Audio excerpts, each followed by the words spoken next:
Hello everyone. आप सभी का फिर से स्वागत है। ये घटना चक्र हिस्ट्री का डिस्कशन है। हम लोग आधुनिक भारतीय इतिहास को डिस्कस करें, जिसमें आज का टॉपिक है सांप्रदायिक पंचाट एवं पूना पैक्ट 1932। सबसे पहले इस टॉपिक को डिस्कस करेंगे। इसके बाद इस पर आधारित जितने भी प्रश्न पूछे गए उन सभी प्रश्नों को एनालिसिस करेंगे। डिस्कशन को स्टार्ट करने से पहले मैं बता दूं कि इसका पीडीएफ अवेलेबल है। अगर आपको पीडीएफ चाहिए तो Telegram channel, Telegram quiz group या चैनल के कम्युनिटी बॉक्स में जाइए, वहां पर इसके रिगार्डिंग में इंफॉर्मेशन को अपडेट कर दिया गया है। ठीक है, तो चलिए स्टार्ट करते हैं। अगर बात करें तो द्वितीय गोलमेज सम्मेलन में विभिन्न संप्रदायों और दलित वर्गों के लिए पृथक निर्वाचक मंडल के विषय पर कोई सहमति नहीं बन पाई। तो सम्मेलन ने इस समस्या के निदान के लिए क्या किया कि ब्रिटिश प्रधानमंत्री रैमजे मैकडोनाल्ड को प्राधिकृत किया। इसके बाद 16 अगस्त 1932 को रैमजे मैकडोनाल्ड ने अपने सांप्रदायिक अधिनिर्णय की घोषणा की, जिसे सांप्रदायिक पंचाट या कम्युनल अवार्ड कहा गया। सांप्रदायिक पंचाट के अंतर्गत प्रत्येक अल्पसंख्यक समुदाय के लिए विधान मंडलों में कुछ सीटें सुरक्षित कर दी गई, जिनके सदस्यों का चुनाव पृथक निर्वाचक मंडलों के द्वारा किया जाना था। मुसलमान और सिख ये पहले से ही अल्पसंख्यक माने जाते थे। अब इस नए कानून के अंतर्गत दलित वर्ग को भी जो है अब अल्पसंख्यक मानकर हिंदुओं से अलग कर दिया गया। इसके तहत मुसलमानों, ईसाइयों, सिखों, आंग्ल भारतीयों और अन्य के लिए पृथक निर्वाचन पद्धति की सुविधा प्रदान की गई, जो केवल प्रांतीय विधान मंडलों पर ही लागू थी। गांधी जी ने अपना पहला आमरण अनशन 20 सितंबर 1932 को यरवदा जेल में रहते हुए ब्रिटिश प्रधानमंत्री रैमजे मैकडोनाल्ड के सांप्रदायिक निर्णय के विरुद्ध प्रारंभ किया था। अतः अगर बात करें तो 24 सितंबर 1932 को अंबेडकर और गांधी जी के अनुयायियों के बीच पूना समझौता हुआ, यानी यरवदा समझौता हुआ, जिसे ब्रिटिश सरकार के द्वारा सम्मति प्रदान किए जाने के बाद 26 सितंबर 1932 को गांधी जी अपना अनशन तोड़ देते हैं। गांधी जी ने इस समझौते पर हस्ताक्षर तो नहीं किए। 24 सितंबर 1932 दिन शनिवार को शाम 5 बजे पूना समझौता पर हस्ताक्षरित हुआ और इस समझौता पर दलित वर्ग की ओर से डॉक्टर अंबेडकर और हिंदू जाति की ओर से पंडित मदन मोहन मालवीय ने हस्ताक्षर किए थे। इसके अलावा अगर बात करें तो M M M Jayakar, Devdas Gandhi, Vishwas Rajbhoj, P Balu, Gavai, Thakkar, Solanki, Tej Bahadur Sapru, G D Birla, Rajagopalachari, doctor Rajendra Prasad, Rao Bahadur Srinivas, M C Raja, C V Mehta, Bakhle और कामत अन्य हस्ताक्षरकर्ता थे। सांप्रदायिक अवार्ड में प्रांतीय विधान मंडलों में दलितों के लिए सुरक्षित सीटों की संख्या 71 थी, जिसे पूना पैक्ट में बढ़ाकर 148 कर दी गई। यानी मद्रास में 30, सिंध सहित बंबई में 15, पंजाब में 8, बिहार और उड़ीसा में 18, मध्य प्रांत में 20, असम में 7, बंगाल में 30, संयुक्त प्रांत में 20 कर दिया गया। कुछ पुस्तकों में यह संख्या 147 मिलती है, इसको भी ध्यान में रखिएगा। और साथ ही केंद्रीय विधानमंडल में सामान्य वर्ग के सीटों में से 18% सीटें दलित वर्गों के लिए आरक्षित की गई।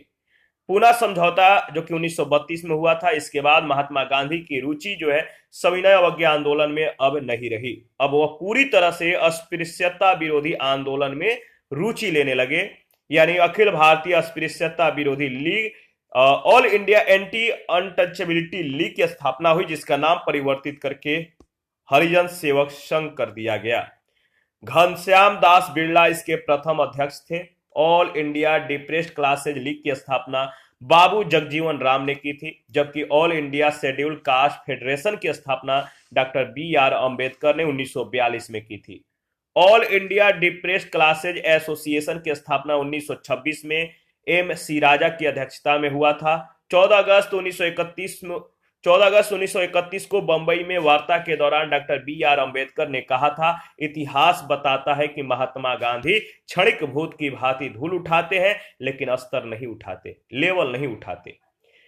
इस पर आधारित पहला प्रश्न पूछा गया है कि निम्नलिखित में से किसने सांप्रदायिक अधिनिर्णय घोषित किया था? किसने सांप्रदायिक अधिनिर्णय घोषित किया था? सांप्रदायिक अधिनिर्णय घोषित किया था। सही जवाब हो जाएगा ऑप्शन ए, रैमजे मैकडोनाल्ड। ध्यान में रखिएगा। द्वितीय गोलमेज सम्मेलन में विभिन्न संप्रदायों और दलित वर्गों के लिए पृथक निर्वाचक मंडल के विषय पर कोई सहमति नहीं बन पाई थी। सम्मेलन ने इस समस्या के निदान के लिए ब्रिटिश प्रधानमंत्री रैमजे मैकडोनाल्ड को प्राधिकृत किया। 16 अगस्त 1932 को रैमजे मैकडोनाल्ड ने अपने सांप्रदायिक अधिनिर्णय की घोषणा की, जिसे सांप्रदायिक पंचाट यानी कम्युनल अवार्ड कहा गया। सेकेंड, अगस्त 1932 के रैमजे मैकडोनाल्ड के सांप्रदायिक पंचाट के द्वारा पहली बार एक पृथक निर्वाचक समूह बनाया गया। किसके लिए? अगस्त 1932 के रैमजे मैकडोनाल्ड के सांप्रदायिक पंचाट के द्वारा पहली बार एक पृथक निर्वाचक समूह बनाया गया। किसके लिए? तो याद रखिएगा, अछूतों के लिए, यानी डी ऑप्शन, अछूतों के लिए। ब्रिटिश प्रधानमंत्री रैमजे मैकडोनाल्ड ने 16 अगस्त 1932 को सांप्रदायिक पंचाट प्रस्तुत किया, जिसके अंतर्गत प्रत्येक अल्पसंख्यक समुदाय के लिए विधान मंडलों में कुछ सीटें जो है सुरक्षित कर दी गई, जिनके सदस्यों का चुनाव पृथक निर्वाचक मंडलों के द्वारा किया जाना था। याद रखिएगा, मुसलमान और सिख ये पहले से ही अल्पसंख्यक माने जाते थे। अब इस नए कानून के अंतर्गत यह हुआ कि दलित वर्ग को भी अब अल्पसंख्यक मानकर हिंदुओं से अलग कर दिया गया। थर्ड नंबर है, कथन ए कह रहा है कि ब्रिटिश सरकार ने अगस्त 1932 में सांप्रदायिक पुरस्कार की घोषणा की। कारण, इसके तहत प्रत्येक अल्पसंख्यक समुदाय के लिए विधान मंडलों में कुछ सीटें आरक्षित की गई थी, जिसके लिए सदस्यों का चुनाव पृथक निर्वाचक मंडलों से होता था। इन दोनों में से, यानी जो कथन ए और कारण जो आर है, इन दोनों में से कौन सही है? क्या दोनों सही है? क्या एक सही है दूसरा गलत है? दूसरा सही है पहला गलत है? तो बताइए। देखिए, दोनों सही है और ए का सही स्पष्टीकरण आर है। ठीक है, व्याख्या भी करता है, तो याद रखिएगा। इससे पहले वाले जो प्रश्न थे उसके अकॉर्डिंग जो है यही प्रश्न दिया गया है, यानी सेम प्रश्न सेम जवाब। हम लोगों ने इसके बारे में कुछ ही सेकंड पहले डिस्कस किया था। 4 नंबर है, मैकडोनाल्ड के सांप्रदायिक पंचाट ने किस पृथक चुनाव क्षेत्र और आरक्षित सीटें जो है आवंटित नहीं की थी? मैकडोनाल्ड के सांप्रदायिक पंचाट ने किसे पृथक चुनाव क्षेत्र और आरक्षित सीटें आवंटित नहीं की थी? तो सही जवाब है, देखिए, मुसलमानों को की थी, सिखों को भी और अनुसूचित जातियों को, लेकिन बौद्धों को नहीं, यानी डी ऑप्शन। 16 अगस्त 1932 को ब्रिटिश प्रधानमंत्री रैमजे मैकडोनाल्ड ने सांप्रदायिक पंचाट की घोषणा की। इसमें पृथक निर्वाचक पद्धति को न केवल मुसलमानों के लिए जारी रखा गया, बल्कि इसे दलित वर्गों पर भी लागू किया गया। इसके तहत मुसलमानों, ईसाइयों, सिखों, आंग्ल भारतीयों और अन्य के लिए पृथक निर्वाचन पद्धति की सुविधा प्रदान की गई, जो केवल प्रांतीय विधान मंडलों पर ही लागू थी। स्पष्ट है कि बौद्धों को पृथक चुनाव क्षेत्र और आरक्षित सीटें इसके तहत आवंटित नहीं की गई। 5 नंबर है, महात्मा गांधी ने पहला आमरण अनशन कब प्रारंभ किया था? महात्मा गांधी ने पहला आमरण अनशन कब प्रारंभ किया था? इसका सही जवाब हो जाएगा कम्युनल अवार्ड के समय। गांधी जी ने अपना पहला आमरण अनशन जो है सितंबर 1932 को यरवदा जेल में रहते हुए ब्रिटिश प्रधानमंत्री रैमजे मैकडोनाल्ड के सांप्रदायिक निर्णय के विरुद्ध प्रारंभ किया था, जो कि 24 सितंबर 1932 को अंबेडकर और गांधी जी के अनुयायियों के बीच पूना समझौता हुआ। इस समझौते को ब्रिटिश सरकार के द्वारा सम्मति प्रदान किए जाने के बाद 26 सितंबर 1932 को गांधी जी ने अनशन तोड़ा था। 6 नंबर है, 1932 में महात्मा गांधी ने मरण पर्यंत उपवास प्रधानतः इसलिए किया कि 1932 में महात्मा गांधी ने मरण पर्यंत उपवास प्रधानतः इसलिए किया, क्योंकि रैमजे मैकडोनाल्ड ने सांप्रदायिक अधिनिर्णय यानी कम्युनल अवार्ड की घोषणा की। सी ऑप्शन बिल्कुल करेक्ट ऑप्शन है। 7 नंबर है, सांप्रदायिक अवार्ड एवं पूना पैक्ट में दलित वर्गों के लिए कितने सीटें दी गई? सांप्रदायिक अवार्ड और पूना पैक्ट में दलित वर्ग के लिए कितने सीटें दी गई? तो सही जवाब हो जाएगा 71 और 147, बी ऑप्शन। सांप्रदायिक अवार्ड में प्रांतीय विधान मंडलों में दलितों के लिए सुरक्षित सीटों की संख्या 71 थी, जिसे पूना पैक्ट में बढ़ाकर 148 यानी मद्रास में 30, सिंध सहित बंबई में 15, पंजाब में 8, बिहार और उड़ीसा में 18, मध्य प्रांत में 20, असम में 7, बंगाल में 30, संयुक्त प्रांत में 20 कर दिया गया। कुछ पुस्तकों में यह संख्या 147 मिलती है। साथ ही केंद्रीय विधानमंडल में सामान्य वर्ग के सीटों में से 18% सीटें दलित वर्गों के लिए जो है आरक्षित की गई। प्रश्न संख्या नेक्स्ट 8 नंबर है, पूना पैक्ट संबंधित था किससे? पूना पैक्ट संबंधित था, पूना पैक्ट संबंधित था दलित वर्ग से। ऑप्शन ए बिल्कुल करेक्ट ऑप्शन है। 9 नंबर है, पूना समझौता का उद्देश्य क्या था? पूना समझौते का उद्देश्य क्या था? तो अगर बात करें तो पूना समझौते का जो उद्देश्य था वो था दलित वर्ग को प्रतिनिधित्व देना, यानी बी ऑप्शन। शुरू में ही इसके बारे में हम लोगों ने डिस्कस किया था। प्रश्न संख्या 10 है, कथन ए कह रहा है कि पूना पैक्ट ने कम्युनल अवार्ड के उद्देश्य को धराशायी कर दिया। कारण आर, उसके माध्यम से संसद और विधान सभाओं में अनुसूचित जातियों और अनुसूचित जनजातियों के सीट आरक्षण का मार्ग प्रशस्त हो गया। इन दोनों में से कौन सा कथन सत्य है आपको बताना है। तो अगर 10 का जो सही ऑप्शन हो जाएगा वो हो जाएगा ए और आर दोनों सही है। आर ए की सही व्याख्या भी करता है। ऑप्शन ए बिल्कुल करेक्ट ऑप्शन है। आप लोग बहुत कम कमेंट करते, कमेंट फटाफट किया करें ताकि पता चलता है कि आप लोग कितना एक्टिव हैं। 16 अगस्त 1932 को रैमजे मैकडोनाल्ड ने अपने सांप्रदायिक निर्णय की घोषणा की, कम्युनल अवार्ड की घोषणा की। इस अधिनिर्णय के तहत अगर बात करें तो मुसलमान, यूरोपियों और सिखों के साथ साथ दलित वर्गों को भी जो है पृथक निर्वाचक मंडल का प्रावधान था, यानी पृथक निर्वाचन मंडल का प्रावधान था। और इसके विरोध में गांधी जी 20 सितंबर को आमरण अनशन पर बैठ गए। 24 सितंबर 1932 को पूना में एक समझौता हुआ था जिसमें 2 शर्तों के आधार पर संयुक्त निर्वाचन मंडल बनाए जाने के संबंध में सहमति हुई थी। ये जो 2 शर्तें थी, पहला क्या था कि अगर बात करें तो विभिन्न प्रांतीय विधान मंडलों में दलित वर्गों के लिए 148 सीटें आरक्षित की जाए, जबकि सांप्रदायिक अधिनिर्णय में केवल 71 सीटें ही जो है 71 यानी 71 सीटों की ही व्यवस्था थी। दूसरे, केंद्रीय विधानमंडल में सामान्य वर्ग के सीटों में से 18% सीटें दलित वर्गों के लिए आरक्षित की गई थी। इस प्रकार कारण कथन की सही व्याख्या करता है, विकल्प ए सही है। 11 नंबर है, श्री बी आर अंबेडकर और गांधी जी के बीच एक समझौता हुआ था जो कहलाता है, क्या कहलाता है? तो बी आर अंबेडकर और गांधी जी के बीच जो समझौता हुआ था इसको कहते हैं, क्या कहते हैं? तो आप ध्यान में रखिएगा, काफी इंपॉर्टेंट है। इसको कहते हैं पूना समझौता, सी ऑप्शन। 12 नंबर है, पूना पैक्ट पर हस्ताक्षरित किए थे। पूना पैक्ट पर किसने हस्ताक्षरित किए थे? देखिए अगर बात करें तो ऑप्शन में जो सही होना चाहिए, जो सही ऑप्शन होना चाहिए वो सही नहीं है। ऑप्शन थोड़ा डाउटफुल है। सांप्रदायिक अधिनिर्णय के विरुद्ध गांधी जी के आमरण अनशन के बाद पूना समझौता 24 सितंबर 1932 को हस्ताक्षरित हुआ। इस समझौते पर गांधी जी के समर्थक और अंबेडकर ने हस्ताक्षर किए थे। गांधी जी ने इस पर हस्ताक्षर नहीं किए थे। 13 नंबर है, सांप्रदायिक अधिनिर्णय की घोषणा के पश्चात निम्नलिखित में से किसे संपादित किया गया? सांप्रदायिक अधिनिर्णय की घोषणा के पश्चात निम्नलिखित में से किसे संपादित किया गया? तो पूना समझौता, डी ऑप्शन बिल्कुल करेक्ट ऑप्शन है। 14 नंबर है, निम्नलिखित में से किसने ऐतिहासिक 1932 के पूना समझौता पर हस्ताक्षर नहीं किए थे?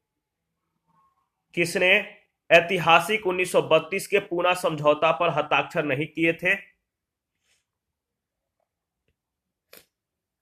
तो एम के गांधी यानी महात्मा गांधी, याद रखिएगा। तो अगर बात करें तो 24 सितंबर 1932 का जो दिन था शनिवार और शाम 5 बजे पूना समझौता पर हस्ताक्षर हुआ था। दलित वर्ग की ओर से डॉक्टर अंबेडकर और हिंदू वर्ग की ओर से मदन मोहन मालवीय ने इस समझौते पर हस्ताक्षर किए थे।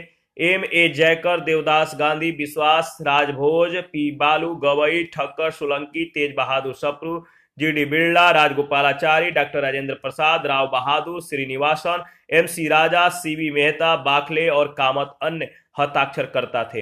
बंबई में अन्य अनेक लोगों ने इस पर हस्ताक्षर किए। राजगोपालाचारी ने इस समझौते पर हस्ताक्षर के बाद डॉक्टर अंबेडकर से अपनी कलम बदल ली।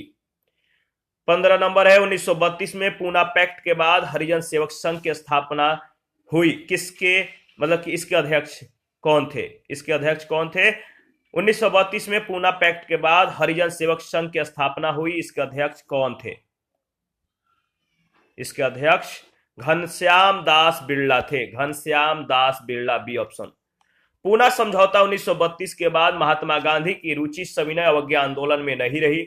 अब वह पूरी तरह से अस्पृश्यता विरोधी आंदोलन में रुचि लेने लगे। इस प्रकार अखिल भारतीय अस्पृश्यता विरोधी लीग की स्थापना हुई, जिसका नाम परिवर्तित करके हरिजन सेवक संघ कर दिया गया। घनश्याम दास बिरला यानी जीडी बिरला इसके प्रथम अध्यक्ष थे। 16 number, all India untouchability league बाद में जिसका नाम बदलकर हरिजन सेवक संघ हुआ, इसके प्रथम अध्यक्ष निम्नलिखित में से कौन थे? ऑल इंडिया अनटचेबिलिटी लीग बाद में जिसका नाम बदलकर हरिजन सेवक संघ हुआ, इसके प्रथम अध्यक्ष कौन थे? इसके प्रथम अध्यक्ष थे घनश्याम दास बिरला यानी जीडी बिरला। 17 नंबर, 1932 में स्थापित अखिल भारतीय अछूत विरोधी लीग के प्रथम प्रेसिडेंट कौन थे? 1932 में स्थापित अखिल भारतीय अछूत विरोधी लीग के प्रथम प्रेसिडेंट कौन थे? सही जवाब हो जाएगा जीडी बिरला यानी ऑप्शन सी बिल्कुल करेक्ट ऑप्शन है। आगे बढ़ते हैं। नेक्स्ट प्रश्न संख्या 18, अखिल भारतीय हरिजन सेवक संघ की स्थापना किसने की थी? अखिल भारतीय हरिजन सेवक संघ की स्थापना किसने की थी?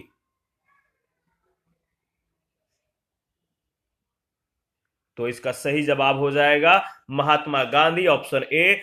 राष्ट्रपिता महात्मा गांधी ने अखिल भारतीय हरिजन सेवक संघ या हरिजन सेवक संघ की स्थापना 1932 में की। 1933 में उन्होंने साप्ताहिक हरिजन नामक पत्रिका का प्रकाशन भी आरंभ किया था। अखिल भारतीय हरिजन संघ का अध्यक्ष गांधी जी ने घनश्याम दास बिरला को बनाया था। इसके बाद नेक्स्ट 19 नंबर, हरिजन सेवक संघ का पूर्व नाम क्या था? हरिजन सेवक संघ का पूर्व नाम क्या था?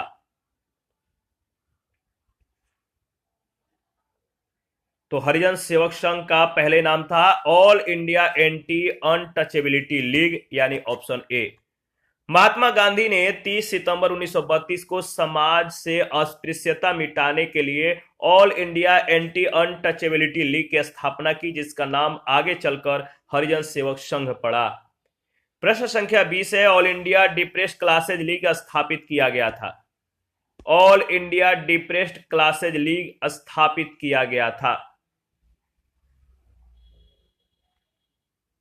सही जवाब है बाबू जगजीवन राम के द्वारा यानी बी ऑप्शन बिल्कुल करेक्ट ऑप्शन है। All India depressed classes league की स्थापना बाबू जगजीवन राम ने की थी, जबकि all India schedule caste federation की स्थापना बी आर अम्बेडकर ने 1942 में की थी। All India depressed classes association की स्थापना 1926 में एमसी राजा की अध्यक्षता में हुआ था। 21 है, निम्नलिखित में से किसने अखिल भारतीय हरिजन सेवक संघ की 1932 में स्थापना की थी? किसने अखिल भारतीय हरिजन सेवक संघ की 1932 में स्थापना की? तो एम के गांधी, बी ऑप्शन बिल्कुल करेक्ट ऑप्शन है, याद रखिएगा। देखिए, हरिजन के कल्याण के लिए और अस्पृश्यता के विरुद्ध, हरिजनों के कल्याण और अस्पृश्यता के विरुद्ध 1932 में महात्मा गांधी ने राष्ट्रीय अस्पृश्यता निवारण संघ की स्थापना की। 1934 में इसी का नाम बदलकर हरिजन सेवक संघ कर दिया गया। 1933 में गांधी जी के द्वारा साप्ताहिक पत्र हरिजन का प्रकाशन भी प्रारंभ किया गया। बी आर अम्बेडकर 1942 में अखिल भारतीय अनुसूचित जाति संघ की स्थापना की गई। किसके द्वारा? तो अम्बेडकर के द्वारा। 22 नंबर है, निम्नलिखित में से किसने कहा था महात्मा गांधी क्षणिक भूत की भांति धूल उठाते हैं लेकिन अस्तर नहीं? महात्मा गांधी क्षणिक भूत की भांति धूल उठाते हैं लेकिन अस्तर नहीं, यह बात कहा था किसने? तो डॉक्टर बी आर अम्बेडकर ने।